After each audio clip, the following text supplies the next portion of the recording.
welcome back. We're not for everyone. We're an existential commentary podcast hosted by one hater and one lover.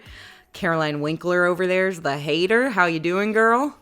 I'm blossoming. How are you, Jay? You lover? You're blossoming. Wow. So can you say more about that? By blossoming, I think I'm just nothing is happening. Just nothing's happening. That's perfect. It's amazing. I have like no updates. I have very little to complain about. I feel like a lot of stuff actually happened this week, which we can get into some of it, but almost none of it matters. Yeah, it's just like totally. Stuff's just happening, and I'm existing, and the sun is setting. Yeah. Yeah, the world is just like a rock that's roaming through space, and it's all chaos, and you're here. This is just like a rock, yeah. It's a rock. Remember how you love rock music? Anyway, welcome back. So this is actually our first episode on YouTube, isn't it? I guess we're here now. Are we here? Crazy. Are we in it? I think we're in it, yeah. And okay. Well, if you're listening, this is what's weird. If you're listening on the podcast, you're like, this is news to you. You can check us out on YouTube. If you're listening on YouTube, you're like, duh, I'm already on YouTube. So I guess this is, in a way, I was just telling you. It's helpful to no one. Oh, it's just for me. Or maybe it's for me. I'm not sure. No, but I wanted to give reason why we're about to give a little bit of a refresher intro to the pod, because the people who are listening on the app like already know us, but people on YouTube might not. So I agree. Let's do a little refresher, and we might have new listeners. I feel like most of our new listeners join from episode 1, which is nice. But if anybody's joining fresh here, let's tell them about what we do. We've had the request to add the podcast video to YouTube for a while. We've just been waiting to find time in our schedule and solidify the workflow to make sure we can handle it each week. And here we are. I can, so if you're joining on YouTube, this is welcome on to episode 17, I think. And I can, let me see, how would I describe this podcast? This podcast covers absolutely nothing at any point in time, but it is a place where once a week, Jess says something very sweet and bubbly, and I think of the most deranged opinion a person could have, and then I say it as if it's my own, whether or not it is, and everyone gets very upset about it. You're letting them in on that secret. You just decided to tell them that? Nothing Caroline says is real. Fun fact about the pod. No, but I think you have that kind of right. I would say like 60% of the time that's what it is. No? Yeah. Yeah. I would say that's most of it. Yeah. It's actually what made me scared to start a podcast after doing YouTube, because YouTube is me. Like when my friends and family watch me on YouTube, they're like, yeah, that's Caroline. But it's just part of me. It's not a different person, but it's just, I think it's more limited. In the podcast, I would say like, this is me. I don't know if you feel the same. Do you feel like this is you? Yeah, I think so. But I don't have a YouTube persona yet. I guess introducing her now. She's here. I'm me. Oh my God. She's being birthed before our eyes. Blossoming. I would say this is a place where we're both like pretty authentic. It's kind of like, I don't know. We each come to our recordings with, sometimes we come with thoughts that we want to share. Sometimes we're less prepared. Even if we come with things to share, they're never like fully baked and fully thought out, because it's a conversation, and that's not how fucking conversations work. So haven't thought something through once. Not about to start.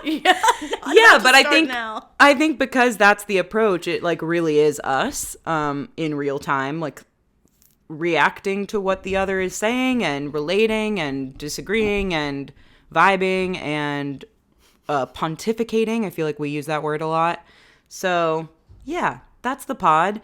I wonder if we should also say anything about how we know each other, because maybe people joining on YouTube know you but don't know me. So if it's helpful, we grew up together.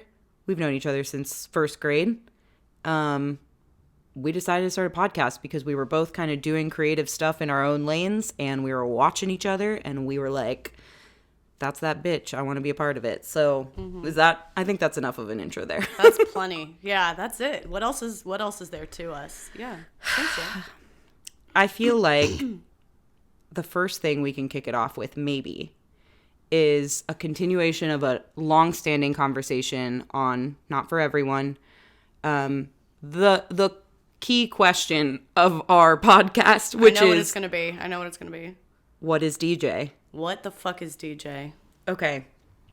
Caroline, tell them just quickly as backstory, what's this topic? I have no answers. First of all, I have no answers. All I have is questions, and really I get no answers.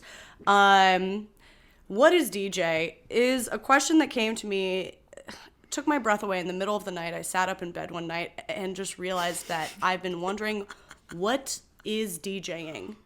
And when you say that and you're like, what do DJs actually do? Everyone kind of laughs like you're saying it facetiously, because we're all like, yeah, we don't really know. But like, no one ever answers the question. So I asked it on the podcast.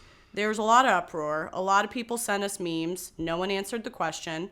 I actually then started dating a DJ by accident. Didn't know he was a DJ. He revealed in the night that he was a DJ. In the night. In the still of the night. One of his friends, long after I'd started the DJ question, one of his friends listens to the podcast. I guess told him to listen to the podcast. He got very offended. He then dumped me. That's something I haven't shared. He broke up with me, not because of something I said about DJing, but because of something Jess said. Yeah, that's what's tough here, is that there's two people. He broke up with me. If you are that listener that told your DJ friend to listen to the podcast, I hope you're happy now, because I have no love life to talk about on here. He broke up with me because of Jess's comment about musicians. But we can double down and have me make more comments about DJs. No? Seems like the only reasonable thing. DJs. No, it really wasn't. The whole thing is, nothing we say is serious. Like, everyone calm down. Okay. Thank you for the background. And thank you for opening up. It's opened just more and more questions about what is a DJ. I asked him. He gave me a pretty good answer. I will say one person DM'd us and explained the mechanics of DJing. And it was interesting. I really appreciate it. It was interesting. And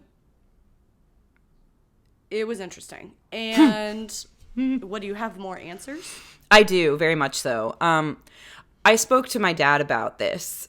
I spoke about my dad in the last episode. I talk about him a lot. He's my favorite guy. And he's a DJ. Somehow, yeah, I know. He somehow brought up on his own accord. He doesn't listen to the podcast. He has no way to know that we talk about DJing. And somehow on the phone the other day, he brings up DJing. And I was like, specifically what he said was, disco jockeys. Shut the fuck up. I swear to God. And I was like, wait. I think most DJs don't even know that stands for disco jockey. Disco jockey, baby. I pulled over my car and wrote it in my notes. I was like, this is going on the pod. I can't keep driving. Wait. I don't even think it's disco jockey. I think it stands for disc jockey. He's foreign. I don't know. He's not from here. If I'm wrong, I'm wrong. If I'm wrong, I guess I'm not a DJ, but... It could be either disco jockey. I thought it was disc jockey. The passion with which my dad spoke about DJs after telling me that it stands for disco jockey, I've never seen anything like it. He was like, DJs are really masters at taking people through a range of emotions. And he was like, there used to be radio stations that are just DJs, and it would be different themes, like a love-themed radio station. Why is he talking about Hot 99.5 like it's not around? I was like, that's like what it is. But he said it was a journey. He was describing it as a journey, and how they would... A disc journey. Yeah, that's another abbreviation. How they would change your mood. They could... with one song make you feel happy, and then the next one make it darker. I don't disagree with any of this, but that is just describing the emotional effect of music. Yeah. I don't think the disco jockeys invented that either. No, I don't think they invented it, but he said they were masters. This is all past tense. Yeah, masters because I think he also holds a belief that like DJing was better when that was what DJing meant. Sure. He talked about an old radio DJ named Casey Kasem. Don't know anything about him. You don't know Casey Kasem? Really? No. Do you? Is that a thing people know? I feel like it's a known name. Okay. Yeah. Apparently, he's half Lebanese, or he's Lebanese or something. But my parents say that about everyone that's famous. They're like, oh yeah, they're Lebanese. So I really don't know what to believe anymore. But I guess he was like the Ryan Seacrest of the, was it 80s, 90s? I don't know. I couldn't tell you anything other than I know the name. Yeah. I guess he wasn't. I don't know. Ryan Seacrest is probably the wrong comparison too, because Ryan Seacrest doesn't DJ. He's just a host. But he takes us through a journey of emotions. I think he does. Emotions. He does. What else did my dad say? I don't know. So your dad brought this up to you on the phone just to tell you how much he misses. It is disc jockey. I looked it up. Disc jockey. Okay. A disc jockey? He misses disco jockeys. He also talked about how, yeah, like clubs that he used to go to when he was younger and like the DJs there, how his friends would DJ their house parties. It's, I mean, very much like today, not unlike what happens today, which I let him know. I also taught him about sampling music. Like, all these things he thinks don't exist anymore. I know. He was like romanticizing it. He was like, we used to have social events at each other's homes where music would play. And we would have friends. We would have friends, and we would have gatherings. That's exactly. He was telling me about this as though I've never experienced it before. And to be fair, I was just talking last week about how, like, I don't get out much anymore. So maybe he was sensing that. Maybe he is listening to the podcast. Yeah, I was going to say, is he listening and just refusing to tell you? Maybe. And I'd be okay with that. Dad, you're my favorite. I 100% know that my parents don't listen because they truly don't know where a podcast comes from. They could never find it. Do you really think they couldn't figure that out? Yeah. Just a quick Google, asking a sibling. Oh, no. Just even the idea to Google it wouldn't happen. Mm-mm. Really? No. It's wild. Like, my whole family is pretty tech illiterate, and which was including myself, which is why I was like extra funny to everyone when I went into a tech career. Yeah. But no, they're not interested in listening to the podcast, and even if they were, they could never find it. So that's a blessing. All my family knows how to find a podcast, not because they're super tech advanced, but more because I had a podcast. I had a podcast before this that I wasn't like super worried about them listening to. Yeah. So they did, or my dad probably never did, but my mom did, and she claims she doesn't listen to this one. I don't know if that's true. I'm not going to dig into it. It's fine. Like, I don't, whatever. It's better not to know. Better not to know. But yeah, it sounds like my dad's really tuned into this. And then at the end of the conversation, he was like, anyway, I'm glad we got to talk about this today. Like, he was being bizarre. I think what we've answered is that he listens to the podcast. That's the end of the story. So that's another data point in our ongoing search for answers about DJs, disc jockey, emotions, listen, none of this is derogatory. If somebody is offended, if one of the DJs I'm dating is offended about this, not a single thing I've said has been derogatory. I've just asked someone to explain what is happening up there. Wasn't there also, speaking of the DJs you're dating, wasn't there also a moment where your ex told you not to date a DJ, and now look at you? Yes, this was so weird. Wow, so what has DJ happened in my life? And then I started seeing this guy, and then he revealed that he was also a DJ, a part-time DJ. Amazing. We had great conversations about it. I loved it. And then that very same week, I got a text from my ex, who I only hear from like every couple of months, and out of nowhere, he texted me, and he said something like drip, drip, drip. And then he said, please don't date a DJ. And he does not listen to the podcast. He does not consume any of my content. He does not, and there would be no way to know who I was dating. There's no way to know. The person was not on social media. There was no way to know. He just said this to me one week. I'm haunted by that fact. Did you respond? Do you know about him? I was just like, I won't. I am. I was. I very much am. I very much am in this moment.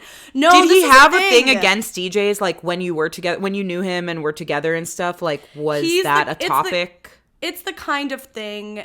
He's often saying like, don't date this kind of person, and like telling me who, I guess, to date. And it's usually like the thing that he would find most offensive. Yeah. That's it. That's where he draws the line for you, for you and your future. I know. Well, he got his fascinating. way. DJ left me, so. It was in the stars. The disco stars. I don't know what I'm saying. Disco jockey. So what's up with you? What's up with me? I found out 2 days ago. Everyone sit down. I found out 2 days ago that I have been mispronouncing a word my entire life. And I feel like I usually be knowing about words and how to say them. So this leveled me. I've said it on this podcast. Oh my God. I said it in a YouTube video. I said the word lackadaisical, which I thought was lackadaisical, which I could make a whole argument for. Like the word lax. It's not lackadaisical? It's not lackadaisical. And then I got this YouTube comment that was like, lackadaisical isn't a word. And I looked at it and I was like, first of all, that's an annoying thing to come on here and comment. You went out of your way to comment that. And second of all, it is a word that looks like you're stupid. And then I had this moment where I was like, maybe I'll just Google it. And I Googled it and it is lackadaisical. And I'm transported to the 5th grade when we were learning words like this. And I swear we were taught lackadaisical. I think this is a problem of our shared educational background. Yeah, I'm gonna immediately defer blame to someone else. Yeah. 5th grade English. Yeah, I don't think so either. That's what I thought. I'm gonna have Keegan fucked us. We need to take a poll. Oh, we need to take this to a poll. Like, how do you pronounce? No, I don't believe it. You could just Google it. No, I don't want to Google it. Like your parents don't want to Google podcasting. I don't want to. This doesn't make any sense to me. Yeah, I was humiliated. Do you have other words like that? I feel like I don't think that's. I feel like some people like mispronounce words a lot, which is something I don't think you should ever. I don't ever like to make fun of people for that because actually, if you're mispronouncing a word, it either means maybe that you're like speaking English as a second language, good for fucking you, or it means that you've probably only experienced the word in reading and you just maybe haven't heard people say it, which means like you're learning and you're expanding and you just like you're learning new stuff that you're trying to incorporate that you haven't taken from other people. I also applaud that. I have no excuse. I don't know what happened here. So you make fun of me. But in general, I don't like when people I think it's silly to make fun of people for mispronouncing words. This should be made fun of. Because I felt so confident about myself, so fuck me. But I'm just upset. I'm not even going to make fun of you because I was right there with you, But, I mean, people can tell us that they're laughing and they've been saying it right. I feel no joy by your mistake. I feel like no one's been saying it. I feel like it's a weird word that only I have used forever and no one has ever corrected me on it. Maybe. How's it spelled? No way. Is there a K? Yeah, I'm going to guess it's Lacka. No. B-A. What if I just spelled this whole podcast? We do a lot of word checks, like vocabulary, definitions, spelling, grammar. Pretty compelling content. Pretty compelling stuff. I mean, I kind of appreciate that stuff because it takes us away from our day-to-day. I've been feeling lately like the escape into letters. The escape into letters. I just want to swim in the fantasy of letters so I don't have to think about my problems. Whoa, that speaks to me so. It does not speak to me at all. It reminds me of this Jason Mraz lyric that I loved in high school. What was it? I'm all about them words over numbers. Do you remember that song? No. It's like unencumbered, numbered words. That guy's so weird. Hundreds of pages. So fucking weird. First of all, let me tell you right now how I feel about any man that wears a fedora. Cannot. Canceled. Cancelable offense. Yeah. Put him in jail. This man is a sexual predator. I don't care. I don't need to know anything about him other than that hat. But I was obsessed with a couple Jason Mraz songs in high school that were like my songs with my then boyfriend. also left me, and then he made a Jason Mraz song, his song with his new girlfriend. Oh, wait, do you know that for a fact, or you're just assuming? Yeah, for a fact, because it was this song that was just about, like, what's that one, like, across the ocean, and he and his girlfriend were going to be long distance, and I was like, I feel like Jason Mraz was our thing, but anyway, Jason Mraz has haunted me with his hats forever, and I feel like all of his songs are, like, a song you might play in, like, a kindergarten, like, laugh and learn, like, tumble class. Yeah, totally. You know? Like, I literally think that's sing the lyric you just said again. No, I can't now with that context. Sing the lyric you just said. I'm all about them words over numbers, unencumbered, numbered words. Clap your hands, put your hands on your knees. Yeah. You're so right. It's like right before, that's the song that they sing so that everybody goes and sits on the rug and then they learn the alphabet together. Words over numbers. I thought that was the most like emotional lyric that like I felt so seen by at the time. Because I'm always a big, I do love words. For somebody that doesn't really like to read, I love words. I love lyrics. When I listen to music, like, I'm a lyrics person before anything else. That's why I love John Mayer so much. And yes, I do believe John Mayer and Jason Mraz are very different. Thank you. And very, very different hat offenses. Very different. Both offenses. Totally different hats on John's side. Yeah, and that lyric was about how he liked words more than numbers. I'm not a math gal, you know? Words, not numbers. Anyway, I don't know. It spoke to me. I was big on English class. Why did we start talking about that? Oh, we were talking about lackadaisical. Yeah. You're the fact that we talk about words a lot reminded me of this lyric. That's all it was. That's all it was. Okay. Yeah. Anyway, the other thing I was about to say is that I've been feeling lately like I just have this growing to-do list, and there's never a moment when there's not something that needs to be done.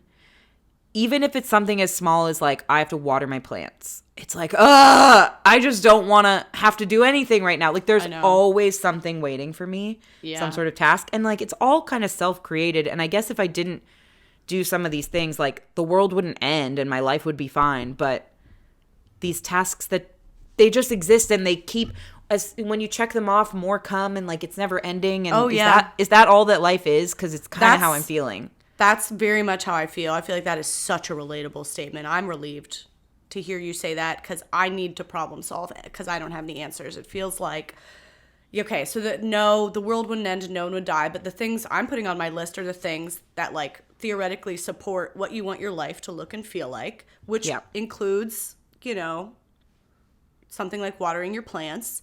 Maybe someone else doesn't put that on your list, but it's on your list. Like, put it on the fucking list. It's on the list. Yeah. Or to me, it's like often people I have to text back, or like a phone call I have to make, or something I need to clean, or a work thing. Like, I found that my work to-do list and my life to-do list have melded. And I feel like that's not good. They're the same list. And, yeah, and it never, I have to put it on the list otherwise, because the list is, to me, is the freedom out of it just sitting in my brain, because I don't remember things super well, or I'll remember it, like I have to cling to it so tightly that it's a prison. So if I put it on the list, my brain's not obsessed with it, but I still somewhere know that there's a list I have to look at. And this is such a stupid complaint, but it does feel different. I've never experienced this until like the last 2 years. Is it something about the age? Like, is it something about having a lot of things going on? I don't know. Maybe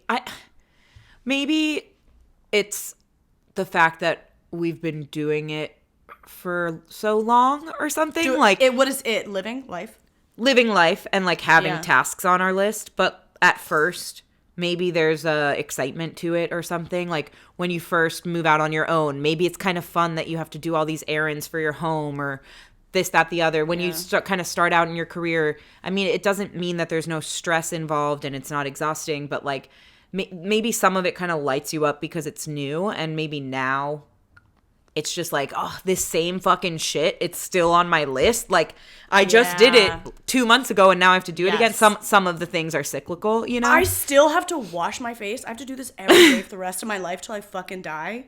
That is depressing. It really is. Every day. It's the repetition. That's the monotony. Yep. I mean, I'm joking about washing my face. That one's fine. But yes, it's those things that you recognize. You're like, oh, I'm just going to do this and then I'm going to die. I'm going to do this till I die. I'm going to do this forever till I die. It's that idea of like going postal, you know, about like the mail doesn't stop. The mail keeps coming. And then all these... I didn't realize that's where that came from. That makes so much sense. I think that's where that comes from. I think it was like all these... Okay, wait. I don't actually know, but I'm going to piece together what I think I know, and then someone in the comments will correct me. Okay, of course they will. Yeah. Is that... I think that like a bunch of... I think there were a bunch of incidents in like the 80s where a bunch of postal workers started killing themselves or like went crazy in their workplaces and maybe killed other people. And it was, they named it this concept of like going postal.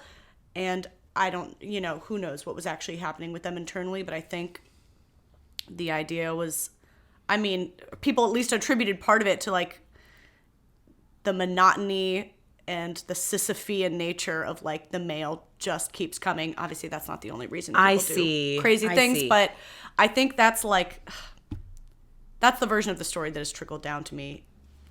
Yeah, that rings a bell now that you say it. The concept rings true of just like, I'm going to go into the office and work this job forever. I'm going to...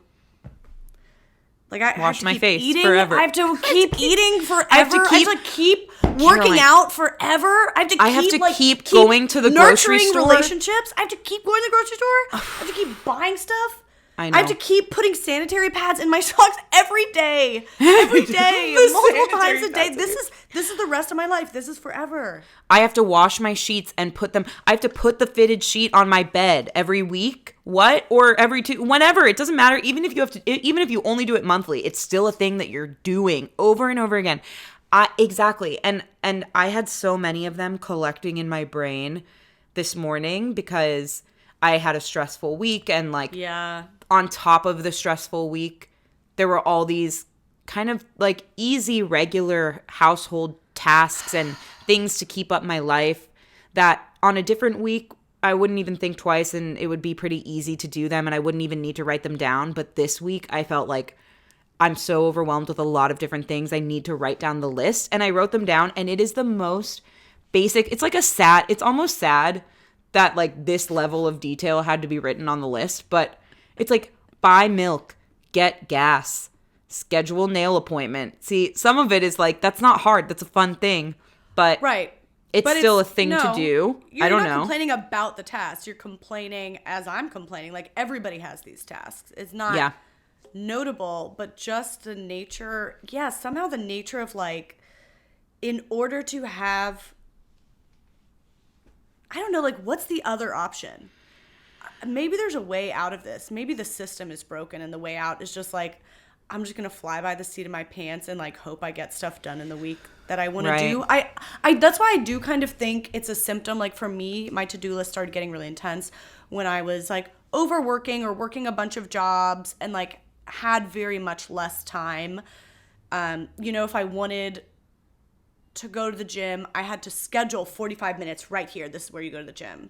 And if I wanted 20 minutes where I did nothing, I had to schedule it out, and that never happened.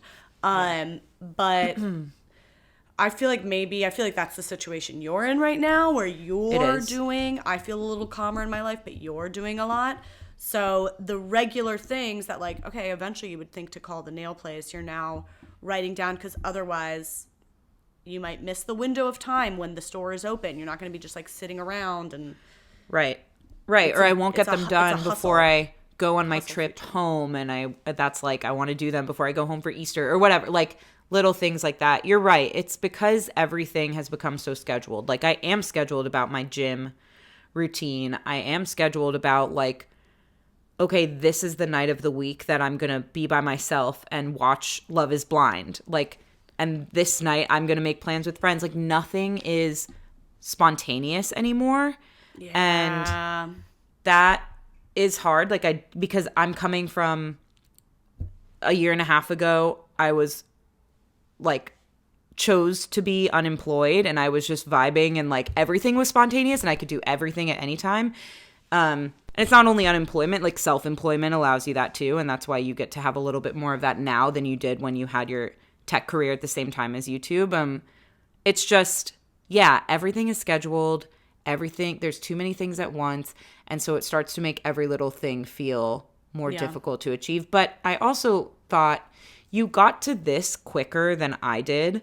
Like as soon as I opened this conversation, one of the first things you said was, they're the things that keep your life going and like get you to the life that you envision, that you want.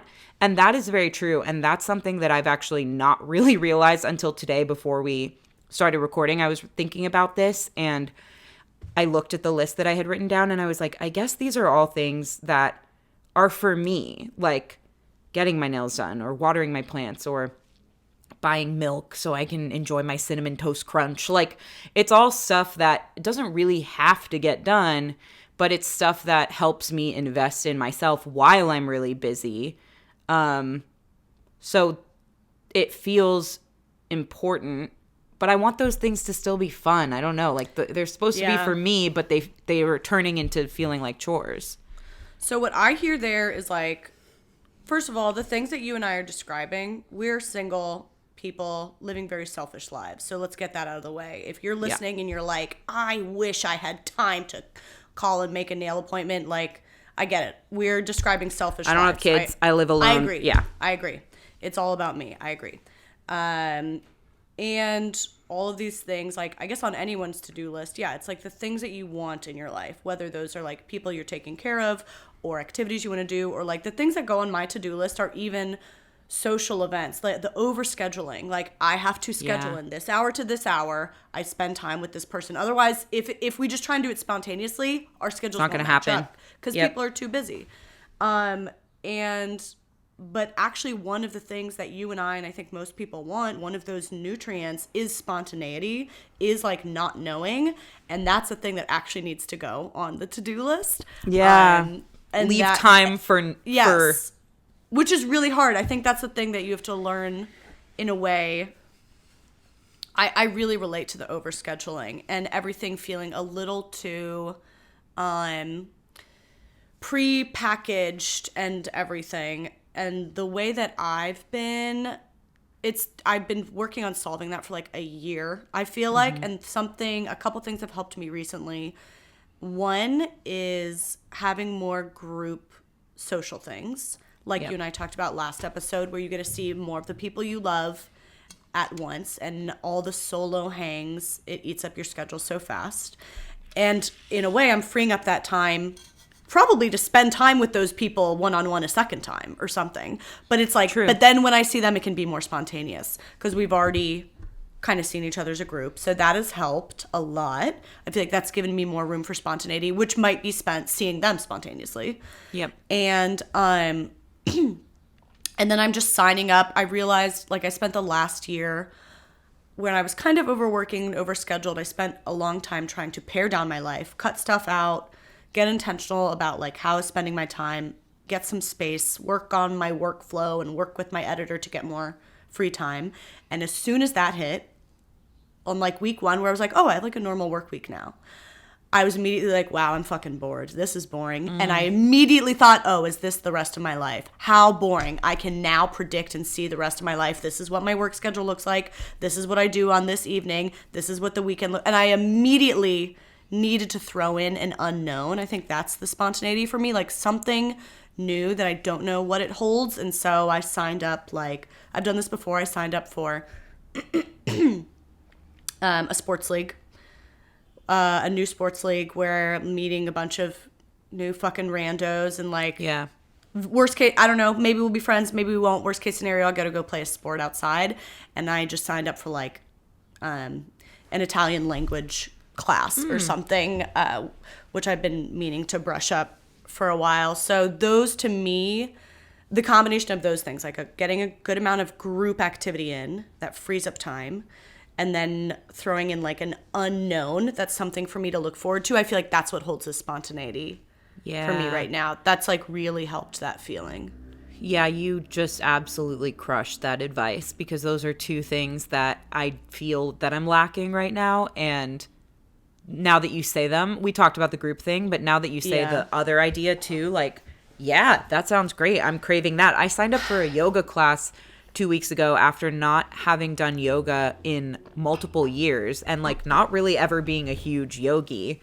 But I was just like, for some reason, I want to sign up for this. I felt called to like sign up for the class, and I went and really enjoyed it. And it was just like something different from my usual routine. And yeah, I feel like I need to do more of those things. So I think you're spot on. It's just the thing about overscheduling and like how that affects your social life and your availability for, your own free time and your own fulfillment is really interesting, because you're right. Like, if you don't schedule time with the people in your life, then you risk not having schedules line up for weeks and weeks on end. I have a friend right now who's going through something, and I want to be there for her.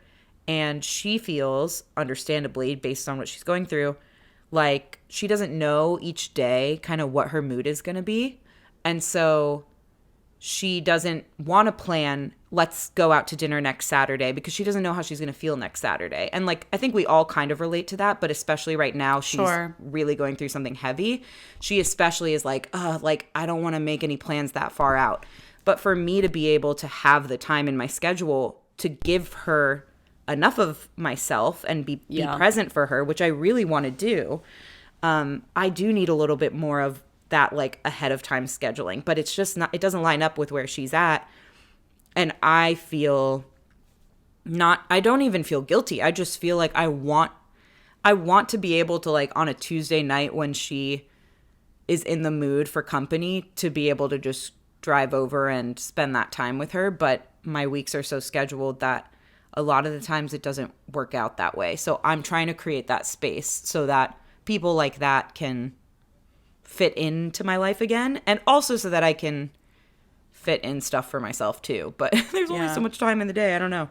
I think it's a problem, or not a problem. I think it's a dynamic, as far as I can tell, that only increases like as people get older and more people are like, you get in a relationship, you have kids, like your schedule is tied and dependent to more and more people. You have more obligations, you get more solidified in your routine. I think it gets just harder and harder to sync up people's schedules. So I think it's like probably a problem I feel like we can expect to continue to solve the rest of our lives, and it'll change. But it's been big for me recently to realize how much it's a very fragile balance of between stability and unknowns that I think that I need in my life, and I think most people do. You know, when like everything is changing and you lost your job and you have to start a new job, and you're coming out of a relationship and you move to a new state, when everything you know is stripped away, all you want is stability. All you want is a sense of home and routine and familiarity. Yeah. But I think when the opposite end of the spectrum is like the stereotype of hitting middle age and being like so solidly in a routine that you have your midlife crisis. I feel like that's basically what it is like, I need something to shake this up because every day is the same. It's office space. It's a midlife crisis. But it can happen at any age and in any life stage.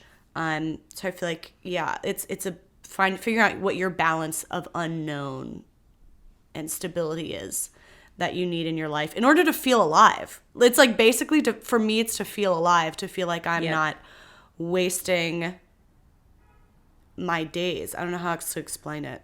That's the right way to explain it, I think. It's a mix of like the spontaneity gives you this feeling of being alive, and I think that makes sense to people, but also the routine and stability gives you that because it allows you to be present. It allows you to not be like constantly having to guess, what am I going to do next, and what are the needs that I have, and how can I fulfill them in this moment. Like that part allows you that baseline that I think is helpful, but then like yeah, you get bored when it's only that baseline. Yeah. Yeah, I think you're spot on. It's like, I don't know. I'm actively working on this. I guess the first step is like having these realizations. It's also really hard because it's just still winter in Chicago. And I really like don't give enough credit to the fact that affects this and like affects my, I don't know, my energy to do the spontaneous stuff. So part of it is schedule and part of it is energy and bandwidth. So I think that's probably part of it. But yeah, the next step is like taking some actions. And I think it's just whatever, recalibrating for the rest of my life. Like I'll keep swinging back and forth on this pendulum. Yeah. I feel like it literally sent me back into therapy, which I think sounded really dramatic to people, where I was like, I feel so overwhelmed with my schedule that it's basically what I ended up back in therapy for. And she like helped me kind of break everything down and problem solve that. And it took a while because, you know, even if there is something, if you want to make more room for spontaneity, you don't suddenly have more hours in your day. You have to get rid of other stuff. Yeah. And that's, I think that's something that like we all have to keep doing. That's why like quitting the right things it's so difficult, and I think it's become such an important value to me, and it's always painful. It is always painful to not have like infinite time to give to all the things. But it is a decision that I think all of us end up making one way or another. And like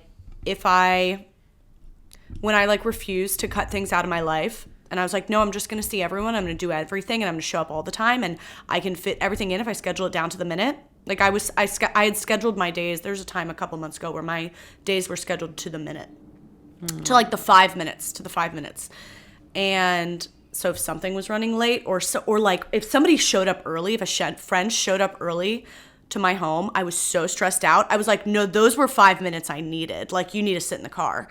And, because it was that scheduled, and what it really meant, even though I could technically fit in all the people and fit in all the things, meant that when I showed up, I was at the end of my fucking rope. Totally. I was in my worst state. I was not present.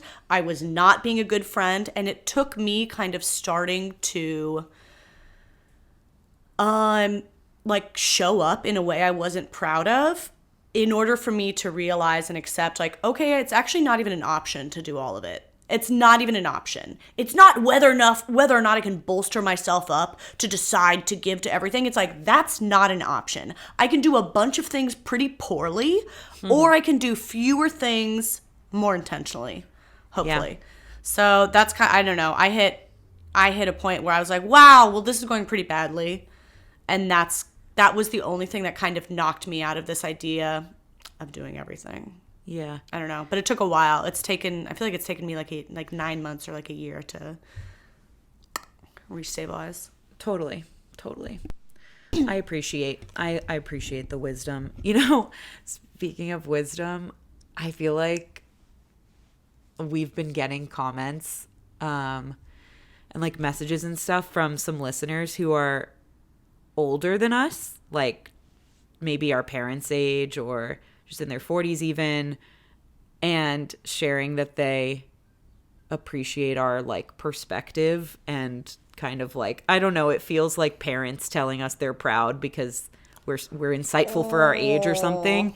It's really sweet, and that's how I felt listening to you talk about that. But I also wanted to just acknowledge these listeners who like probably most of the things we talk about are not as relevant to them, but they're still here and like being proud of us or something. It's very sweet. How dare they? Somebody wrote us, and I don't remember what it was in reference to, but they were just like, girls, I'm 60 and I get you. And I was like, I love it. I think she wrote it. I saw that one too. She wrote that in response to, I posted a review somebody left of the podcast. Where they were like, everyone calm down. Don't take this podcast so seriously. Like, it's all jokes. And I was like, this girl gets it. Because so many people like half the stuff I say on here, this is what I realized. I think most people get it. But most of like the rants on here are things that would otherwise go in like my stand-up set. However, I've decided that I'm too lazy to work on a stand-up set. It's a lot of work. Podcast. It's a lot of work. Yeah, I would have to work. I would have to polish it up and workshop it. No, thanks. I'm just gonna start a podcast. And I think in the context of a stand-up set, anyone could listen to me talk about how I hate history because it's not about me. And they'd be like, ha ha ha, that's a funny, ridiculous thing to say.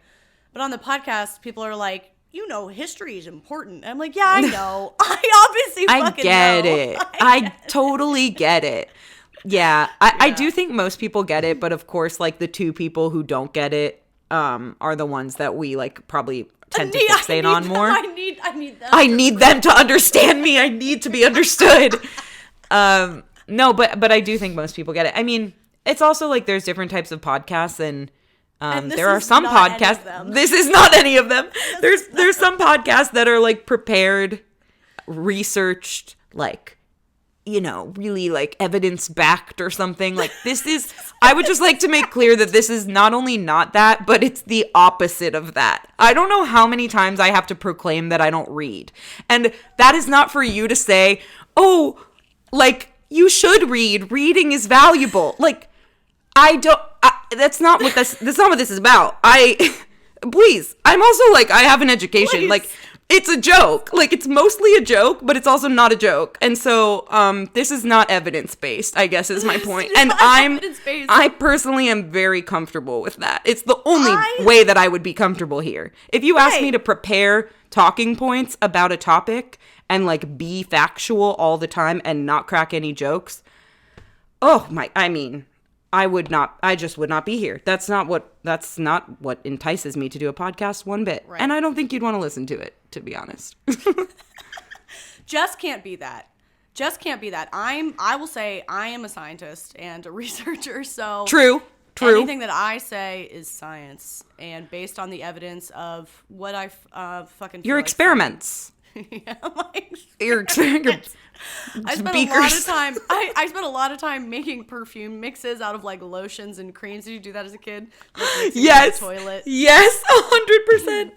100%. I still have so many perfumes and lotions and stuff that are really old.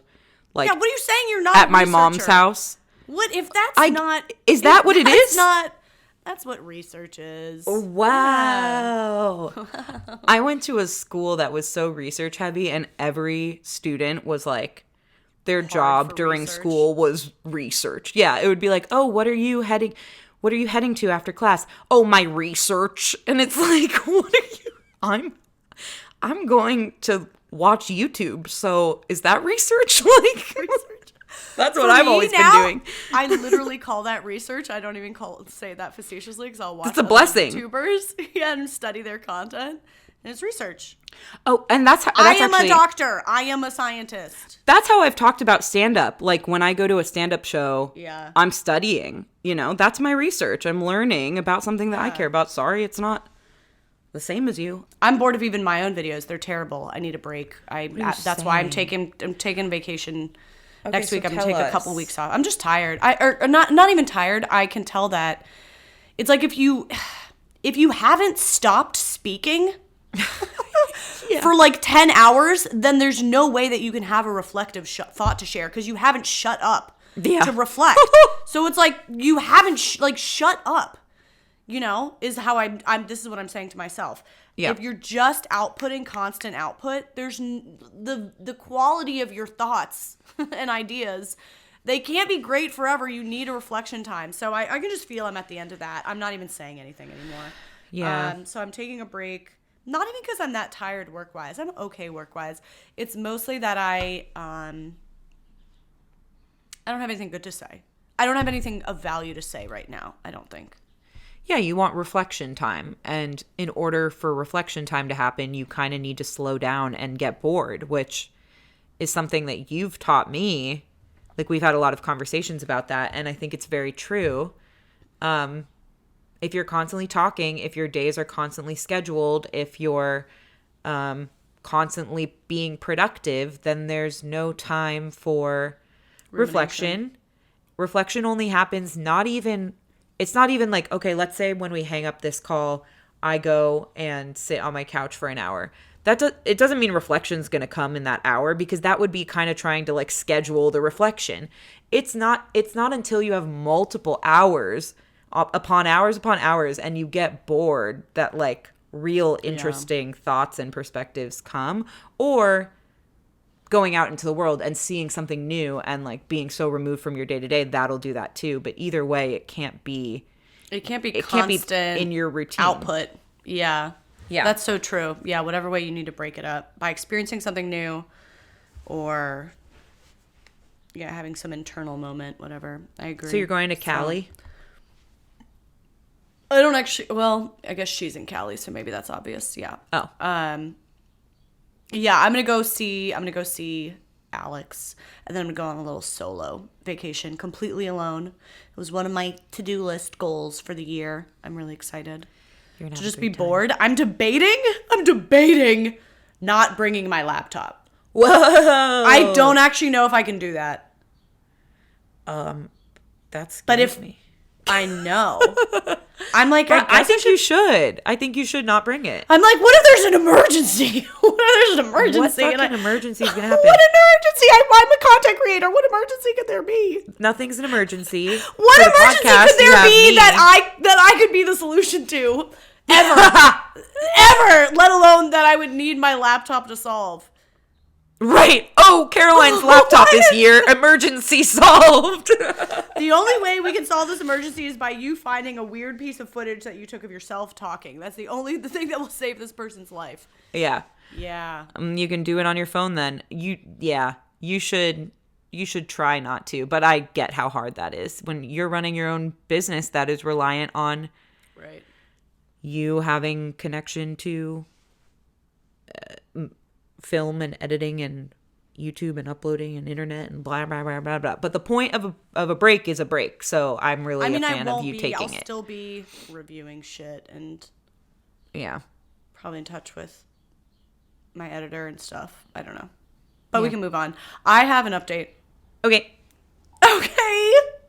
Yeah, I'm really curious what it's about. Okay. Oh, I'm gonna let you do a little choose your own adventure. I have 3. I actually have a bunch of thoughts. They're all of equal unimportance. Okay. One is a new petty turn on that I've pinpointed. Okay. One is something I don't trust. Oh. One is something I love. For once, it's going to be pretty upbeat. And one is about our podcast. There's 4.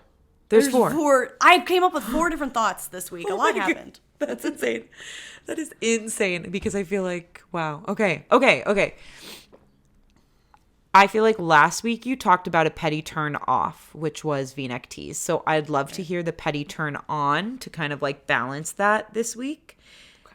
And that doesn't mean that we can't also talk about at least one of the other 4 things. It's true. We're going to talk as long as we feel like it. Yeah, we are. So go ahead. Tell me. A 70s style porn star mustache. Me too. I'm fucked. Eric. Why is it so good? Do you ever watch Eric? No, what's that? Well, that is a very big YouTuber right now. Okay. If you're not sure how to spell it, there's no way to know. But it's AIR. Is it 2 R's? ACK? 1 R, 2 R's? Eric has a porn star mustache right now, and I pretty much can't do anything other than think about it. What? Okay. So I'm seeing some pictures right now of him without the porn star mustache. That's what first comes up. Yeah. Is no mustache. His isn't even that good, but it's a very effective upgrade if you decide to eventually get that mustache. Okay. I mean, I'm down. And I'm not a person who likes beards. I don't like beards. Okay. I don't like scruff. Something about this freaking mustache. That's interesting. It makes me its slave.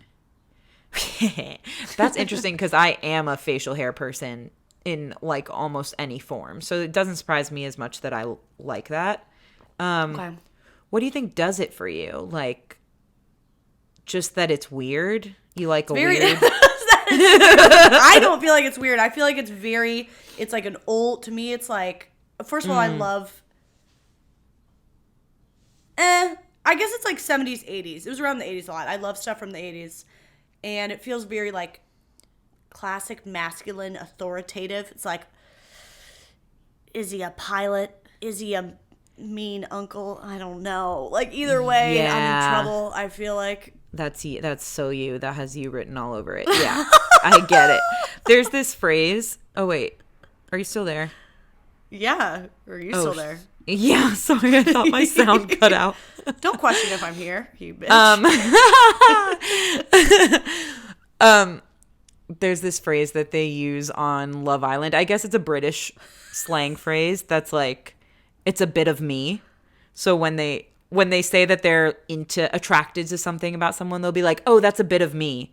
And I feel like the porn star stash is a bit of you. Oh, that's like, is that kind of like saying that's very on brand for you? Is that what that means? A little bit. It's kind of like if somebody walks into the villa and they're exactly to a T, like this person's type, they'll be like, oh, that's a bit of me. But it could also be I have to get about personality. Yeah, this idiom or phrase does not come naturally to me. Okay. I love it. Sometimes I integrate the phrases from Love Island in my life and I don't even realize. Like, it's British slang that I'm starting to use because I watch that show so much. That you're referencing as Love Island slang, yeah. Yeah, and people are like, "What? Why are you talking like that?" But that one I think is a good one. Why are you talking like that? Yeah. That's one of my favorite ones, though. I like that. Okay, the porn star stash. I think that's such a good choice. They're becoming so in right now, and I guess there's not much more to say about it. I can't blame you. Yeah. I don't think I've ever kissed one. Oh well, there's a new goal. Solo trip goal. Maybe. Alex, start growing out your mustache. Yeah, there you go. Okay, and now I want to know the thing that you don't trust. Perfect. That's what I wanted to share. I had a feeling. I just needed to get the first one out of the way. I felt this for a while. And I guess I'm open to people chiming in and correcting me, but I think my mind's made up. So maybe I'm not that open. St. Jude's Children's Hospital. I feel... What are you about to get us canceled for? I don't think this is cancelable. I feel so creeped out by St. Jude's Children's Hospital. Let me break this down. First of all, think about, have you ever seen any hospital, any nonprofit, which they're very much for profit. I think they're some of like the highest paid hospital execs like in the world. Have you ever seen so much advertising? The millions and millions of dollars that they are putting towards advertising, that they are putting towards celebrity endorsements, and that they are paying the C-suite of that hospital is like ridiculously paid. And then that paired with the way that they like pimp out the children and make them tell these sob stories. I get St. Jude's Hospital ads on YouTube all the time, and I have to mute them. I cannot, sometimes you can't skip forward through them. I cannot watch them. The like tragedy porn that they juice out of these children who are, I assume, legitimately sick. I don't think the kids are in on it, but like, I just feel so crazy creeped out. What if they just stopped paying for millions and millions of dollars of advertising? What if they just cut that down a little bit? What if they stopped getting the celebrity endorsement, just like one or two fewer appearances by Jen Ann? And then what could they do with that time? What could they do with that energy or that money? I'm so disturbed by this. I feel like there's like, is it even a charity? I don't think it's a charity because it's definitely for profit. It's definitely for profit. It's not a charity. Yeah, it's not a charity. It's a research hospital, I think. Like it's a hospital that has children there in their care, but they also do a lot of research. So I guess the funding is for the research initiatives about like child specific illnesses. Yeah. But I agree with you about the tragedy porn. Most of the funding has to be going back into advertising. Yeah. This is top fucking dollar advertising. You're not wrong. You're not wrong. That's so crazy to me. That is so disturbing to me. Maybe somebody can break down, I don't know, and the tragedy porn of it all, yeah. Does this resonate with you? I'm so weirded out by them. It does. I've never really thought about it before in this way, and I don't know why. I guess I've just always they've been running these ads for my whole life. You always think of St. Jude's Children's Hospital as one of those like major charities everybody knows about, like, you know, the number one charity you think of when it comes to children's health. So I guess I've never taken a second to question it, but yeah, as you said that, I was like, wait, you're fucking right. The tragedy porn is so disturbing and gross, and like pimping these kids out. You're right. It kind of rubs me the wrong way, which like I'm saying use it if it helps them actually fund what they need to fund. But something about it feels egregious. And there's just too many, like, being a corrupt organization and like a greedy organization is not like a novel, rare idea. So, you know, there's plenty of charities that are not exempt from that. And this isn't even a fucking charity. Totally. So I don't know. I'm like waiting for the scandal to break. I'm calling it right now. I think that's fair. I have a very, I think, unique,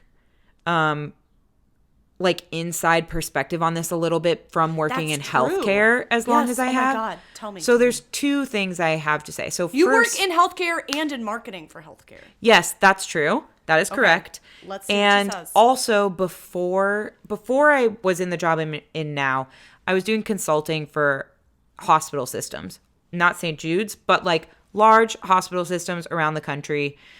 Basically the goal of the consulting work, and they spend millions of dollars a year. All of these hospital systems spend millions of dollars a year paying consultants to basically help them make more money. I mean, yes, the incentive is patient outcomes. It's like, how can we make our operations more efficient so that we can improve patient outcomes? Like, that is quote unquote the number one priority.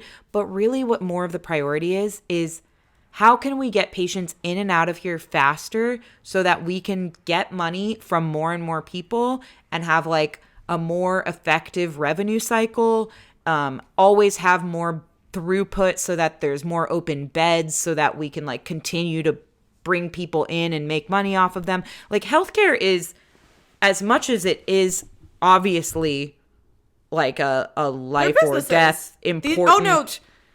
Important, you know, like it's healthcare, it's people's lives. So I'm not shaming. People are making a lot of money, doctors, especially or something. the hospitals. Yeah, but yeah, the hospital organizations, like it is a revenue run. They're run just business. Like regular businesses.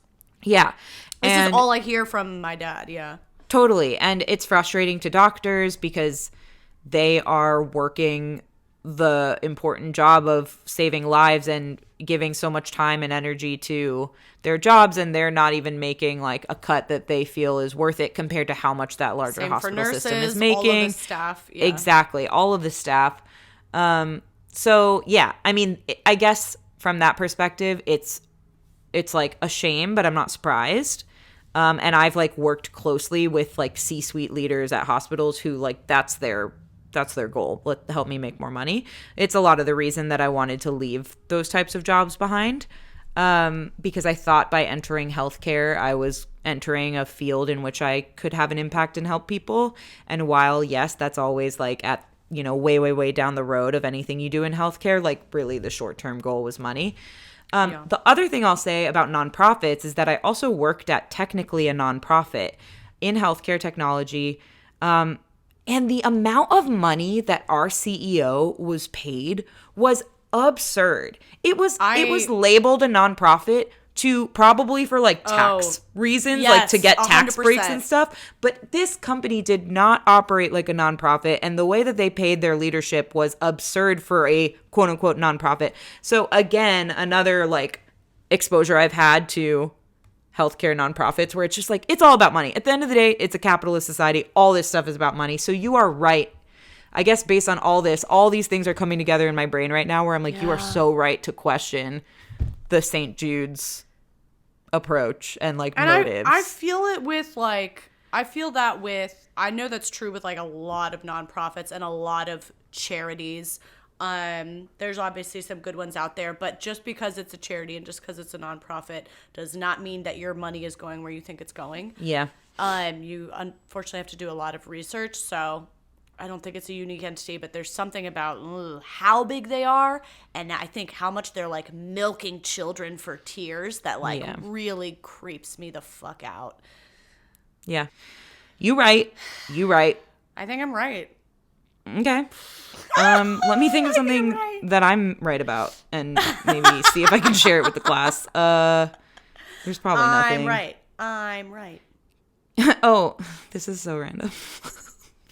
Okay. I have a note. Yeah. I'm going to give you a choose your own adventure. Yay. It's just going to be 2 options. Okay. One of them is something that is more of a conversation, a question for you almost, based on something that I've experienced. And then the other thing is literally we'll talk about it for 60 seconds and it's stupid as hell. Ooh. Watch me drag it out to an hour. Let's start with the stupid as hell. Okay. You know the phrase hold your horses? I'm familiar. Yeah. The other day I said to a friend, like, we were meeting up and they said they were running late and could I like stall a little? And I was like, I'll hold my horses. And then I just thought that it was really weird to say that in the first person. Like, have you ever said hold my horses as opposed to hold your horses? It only works as like an imperative statement. That's right. You're like, I comply in holding my own horse. Yeah, I'm holding my horse. The horses, they're held by me. Yeah, that was it. That was literally it. By me. Yeah, I was like, rude when you said it. It was one of those moments where I was like, has anyone in the world ever said this before? Or am I like so special that I said it? It's almost, I feel like the tone of that saying, of that idiom is kind of like a warning. It's almost like a scolding. And so for you to like kind of scold yourself, you're like, I'm going to watch it. That's exactly right. Yeah. Like to say it to someone else is like, whoa, whoa, whoa. You know, slow your roll, you know. Not so fast, buddy. Not so fast. And then you were like, hey, Jane, not so fast to me. Yeah. I need that reminder a lot. So life is about being able to give yourself those reminders that you need. I did it. I love it. Okay, what's the other thing? Okay, the other thing is, now that have you ever held, not your horses, but held against someone something that they did to you in a dream? Probably not long term, but I've definitely had those dreams like once or twice where it was so vivid, and it like colored the rest of my day and it put me in a funk the rest of the day and it made me feel weird around them for like a day or something. Yeah. Like when you've like sex with the wrong person or maybe somebody's really mean to you and you know it's not real, but you're still pissed. Yeah. You know it's not real. No, it's not real. Yeah, that seems like a reasonable person way of going about it, but that's what not did you do? how I operate. What did you do? What do you mean? What are you referencing? Okay, this isn't even... So, one of my best friends that I've referenced several times, Angela, I had a dream many years ago, like 8 years ago at this point, that I met Ed Helms, who is he plays Andy on The Office. On The Office, yeah. And he's in The Hangover, and okay. I met him in my dream, and I was with my friend Angela in this dream, and I was like, Ange, take a picture of me and Ed Helms, and I handed her the camera, and she took a picture, and Ed Helms walked away. And I went to look at the picture she took, and it was blurry, and you couldn't see that it was me and Ed Helms. And this is like the worst dream you ever had. Yeah.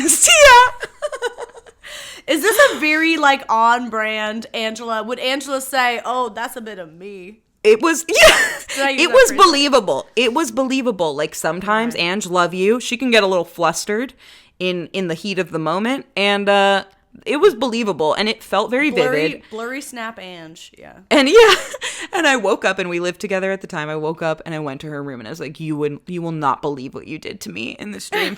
And she laughed because she thought I was laughing, you know, like she thought we were laughing together. You're not even laughing now. I was like, I'm so serious. I'm so mad. And it's been a running joke in our friendship. I mean, to her a joke, to me like a grudge for 10 years. And so just the other day, she texted me and she was like, you will not believe what happened. I had a dream that my husband, Andrew, he also listens to the podcast. Andrew did something in the dream. It was a dream related to Harry Styles, actually. I don't remember what happened, but that's the reason she texted it to me. She was like, your podcast episode made me have this dream about maybe it was she met Harry Styles or something. Maybe it was the same thing. And Andrew took a picture, something, and he didn't get the picture, or something happened and Andrew messed it up with Angela and Harry Styles. And then she woke up and she was so mad at Andrew. And she was like, I finally get how you felt about Ed Helms. So that's funny. It is a thing. That is funny. Okay, so here's my immediate analysis of this is like the way I feel about dreams, and everyone's got an opinion about dreams. Shut up. It's my podcast. My feeling about dreams is that I at least in my experience of my own freaking dreams, which is the most masturbatory sentence I could ever say. My experience of my own dreams is that it's not about the actions of what happens, but usually the emotion echoes a true emotion for me. I have an anxiety dream, I have a guilt dream, I have a stress dream, whatever. Or for me it might be, maybe it's not all of the events in the dreams, but maybe like I was already kind of miffed or resentful at Andrew, and so when he enters the dream, I've been resentful to him, and so it's so like him to fuck up this picture I wanted to take. That's not for all things in dreams, but that's fair. I think that that's definitely possible, and I'm gonna follow up with her and ask. Or I actually don't remember if she told Andrew about this or not. And so I'm really excited for him to hear it on the podcast. Maybe that's no. They're game. I'm part of this relationship. I can make decisions about it. We're good. They're like two of my closest, friends who are married. Yeah. Anyway, yeah. No, I think you're right. Unreliable as fuck, though. Right. With cameras. Please. Do you dream a lot? Because I actually don't. I only dream when I've been drinking. Then I have dreams that are often like a continuation of the night I was just in. It became a problem in college a lot because I would think that something that happened in my dream like actually happened because it would be like the same people, the same party that I just got home from. That's funny. That's very confusing. Very vivid. Yeah, really very unhelpful. vivid continuation of the night drunk dreams. And then, like, occasionally I'll have other dreams, but the majority of nights I actually don't dream, or at least I don't remember them. And I know some people who dream every night, and it's bizarre to me. Losers. They have a whole world. I feel like it's such a creative thing, or a stressful thing, because I also think, I don't know, that's probably not the most relaxing sleep, depending on what the dream is. I'm trying to sleep. Right. I wouldn't say I dream a lot, but recently, I haven't even said this to anyone. I'm immediately getting creeped out by saying this. I have been having non-stop paranormal nightmares, which is like, that's like the way I have a nightmare. It's either a guilt-ridden dream or it's some kind of, I like can't not look down my hallway when I say this. Really? Some kind of like invisible demonic possessive force is grabbing me and physically pulling me. And I also have sleep paralysis, so sometimes it will like physically feel like it's happening in my room and I'm awake, and like it's very physical, and I actually can't prove to you that it's not really happening. Like it feels very physical. It's extremely upsetting, and it's been happening non-stop, like every single night when I go to sleep for the last like month. And It's really making me, I used to say facetiously that I felt like I'm haunted, but like there's something not good in my room. I feel like there is something not great in my bedroom, and whether I choose to believe, I don't even think I need to come to a conclusion. I almost can't handle thinking about it. Yeah. Because it's been so much and so consistent that even I, who I'm like, this is silly and it's a joke and it's whatever, I'm like, whatever the explanation is, real or not, like I'm having nonstop paranormal nightmares right now. It's happening. And that is, yeah. It's a problem. And it's very stressful. And I do know that somebody died in my bed before I bought it on Facebook Marketplace. Oh, wait, I kind of remember that YouTube video where you talked about that or something. I don't even know how I feel about that. Like, I'm not sold on any of this stuff. I'm just saying that these are the facts. Really a consistently bad time in bed right now. Wow. Oh my God. That makes me want to save you. I don't even, what is there to do about upsetting. that? I don't know. Like, what does I literally one do? am like, usually I only get creeped out in a bedroom if I'm sleeping alone that's really big, when there's like there's too much space and I like can't see what's in every corner, but my bedroom is very small. So I'm like, the vibes are not good right now. Yeah. I really don't know. Do you need to like burn some Palo Santo? I don't know. I feel like that'll make it all more real to me. Like doing anything about it. Doing anything about it. I sleep with the lights full on some nights. Oh, I go to sleep I want to with... come and live with you and make you okay. Please, God. I go to sleep with a sleep meditation going on, and then some nights it gets so bad that I just decide I'm not sleeping and I just stay up because it's like not worth it. I'm very curious. It's pretty bad. It's pretty bad. Have you slept at your parents' house or something at all in this time frame? Like, have you stayed anywhere else? Yeah, I feel like their house is haunted too, though. Okay, so it happens there. Yeah, my siblings agree that their house is haunted. Okay. Yeah, but it actually, I was sleeping better there than I was. I slept there recently, and it was not as bad. I don't know. Okay. I feel like this is boring to talk about, maybe, so I don't know if we need to linger, but it's not going well, and I have no idea what to do. Yeah. I mean, yeah, there's not much else to say about it, I guess, but I'm worried. I'm actively worried. Yeah. I'm a solutioner. Let me know that I'm worried. Yeah. Well, this is the thing. What creeps me out the most is that, like, there's no notable catalyst. Wow. Okay, can I say, this whole time I've been stressed because usually you and I are going on mute and burping all the fucking time when we record.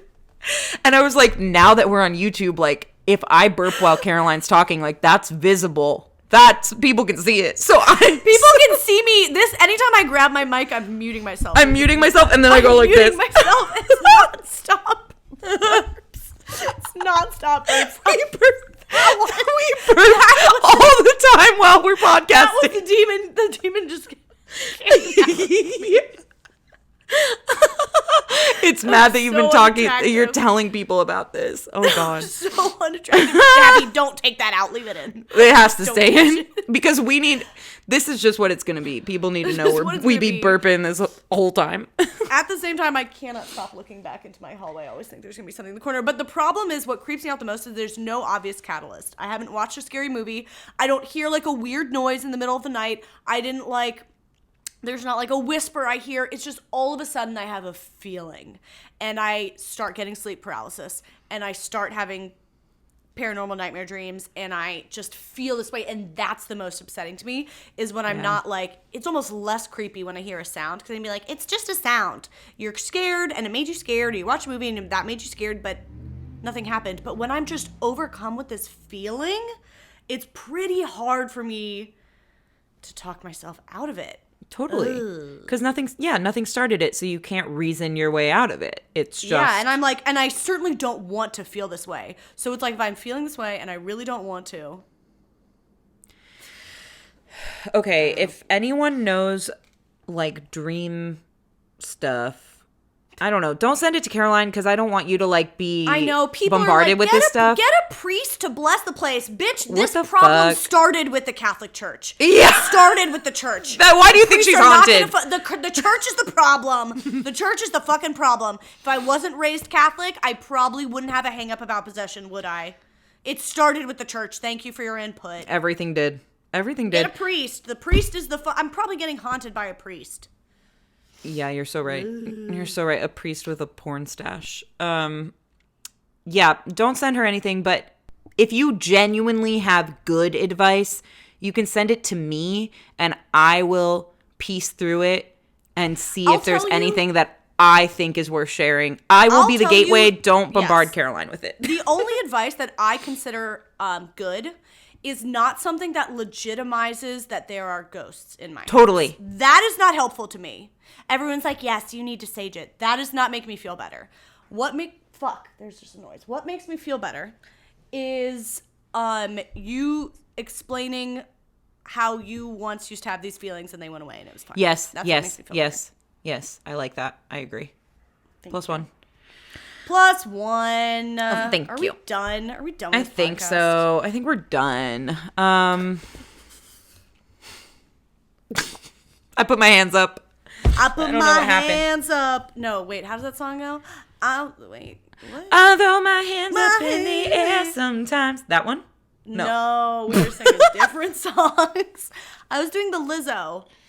Hair toss. Check my hair nails. Toss. Baby, how you feeling? Yeah, I'm pretty good at lyrics. I think is that the takeaway of this podcast episode? Words Jess loves numbers. Lyrics. Words. Yeah.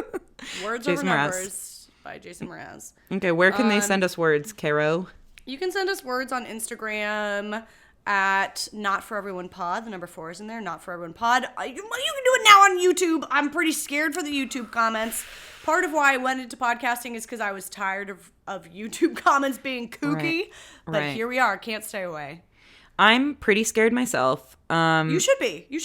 Thanks. Most people are amazing. But you'll only pay attention to the kooks. Of course. We'll see if I look at them at all. That might have to be my strategy. I'm not sure yet. You better behave in the comments or I will turn the comment section off. You can turn it off. Behave. Yeah, behave. I like that. If you're warning. someone out there that you're like, I might not behave, do it. Please. You know, I'd like to give a shout out before we close to a man named John who commented on something we posted on Instagram, and he was kind of like giving us a hard time, saying, you know, he didn't interpret something that we were saying as a joke. He was taking it way too seriously. And he Big history guy, John. He was upset that I expected history to be about me. Right. And then once we responded to him, he very quickly was like, ugh, that's my bad. I'm a pretty earnest, straightforward guy, or whatever he said. I was like, you know what, John?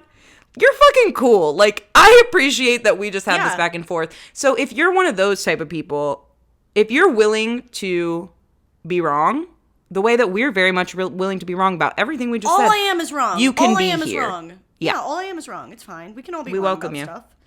I have learned, that is my favorite person. You get so many points for that. I refuse to fight with people in the comments. If somebody says something, first of all, I will block people. And it's not for attacking or criticizing me. I will block people if I see them disrespecting someone else in the comments.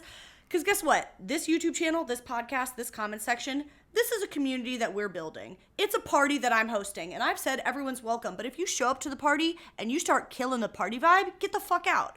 Yeah. So I will block people if I see them being really unreasonable to someone else in the comments. I don't want you hanging out at the party. Get out of here. You're just going to be terrible. Yeah. But if you say something that's just like rude or offensive to me, I'll leave it. And I'll never fight you, though. I don't like to fight people on those stuff. I like to try to agree with them as hard as I can. And then I feel like people don't really know what to do. Yeah. And like they disarms them. Yeah, they want you to disagree. And if I'm just like, I agree, then they're like, oh, well, now where do we go? Well, I guess I have to go, bully some other girls' podcast because it's not working over here. Yeah, I like your approach. And I like most of the people listening, so thanks for being here. They're the best. Talk to us soon. And was there something else I was supposed to say in the outro? I didn't really do a good job of it. No, you said our Instagram. Review us, like the podcast. Follow us on YouTube. I guess that's a thing now. Follow us on YouTube. We'll be posting these every week, and I'll be also doing my hair more. Yeah, there might be a slight discrepancy between the recording that shows up in podcast versus one that goes on YouTube because they're two separate editing processes and we're lazy. So I think YouTube is going to end up being a slightly less edited version. I think YouTube might end up being longer episodes because we're just going to leave trash in there, basically. Yeah. So what that means If you're is, like, hey, why is this different? find us over here. That's Yeah. why. Yeah, kind of enjoy it. Like, there's actually a lot of podcasts that I listen to the recording and then I go watch their YouTube video because that's how much I need sound happening in my home so that I don't feel alone. And at least with us, you might get some bonus content. So yeah, support us in both places. We appreciate. We appreciate. I think this is going to be a really long episode. So good luck to our editor, Prince Abby Newhouse. You can find her on Instagram at Abby Newhouse. That's ABI Newhouse. She's very talented writer, editor, producer, and friend. Pal. And member of the monarchy. We love you, Abby. That's absolutely right. Abby just added Not For Everyone to her Instagram bio, and I felt like that was huge. Oh my What God, a she badass. did? Yeah. I Now was I like, have to hell kill yeah, her. girl. Anyway. That's so sweet. That makes Oh, and I followed her from our Instagram. So if you want to find her, that's an easy way. That's all. Thanks, Prince. That is all. Goodbye forever.